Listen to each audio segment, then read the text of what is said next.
ગુજરાતના વિવિધ વિસ્તારોમાં કમોસમી વરસાદ શરૂ થઈ ગયો છે। સાંજે હવામાનમાં અચાનક પલટો આવ્યા બાદ રાજ્યના વિવિધ જિલ્લાઓમાં કરા સાથે વરસાદ શરૂ થયો છે। કમોસમી વરસાદને કારણે ખેડૂતોનું જીવન અસ્તવ્યસ્ત થઈ ગયું છે।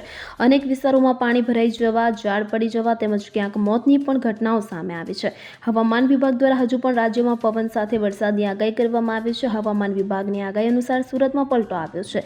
મળતી માહિતી અનુસાર સુરતમાં જોરદાર પવન સાથે ધીમી ધારે વરસાદની શરૂઆત થઈ ગઈ છે। 2 દિવસથી સુરતમાં કાળા ડિબાંગ વાદળો છવાયા છે, ત્યારે આજે ગાજવીજ સાથે શહેરોના અનેક વિસ્તારો વરસાદ શરૂ થયો છે, જેમાં સુરતના અઠવા ગેટ, વેસુ, નાનપુરા, મજુરા ગેટ, ઉગના, અડાજણ, રાંદેર, કતારગામ, વરાછા વિસ્તાર સહિત સમગ્ર શહેરમાં સાર્વત્રિક વરસાદ વરસ્યો હતો। આ વિસ્તારોમાં વીજળીના કડાકા ભડાકા સાથે ધીમી ધારે વરસાદ વરસ્યો હતો।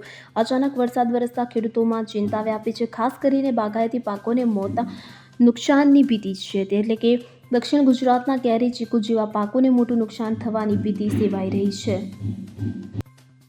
Bureau report CN24 news. હવે જુઓ દેશ દુનિયાની તમામ ખબરો તમારી આંગળીના ટેરવે। ઉઠાવો મોબાઈલ અને Google Play Store પરથી ડાઉનલોડ કરો અમારી CN24 ન્યૂઝ મોબાઈલ એપ।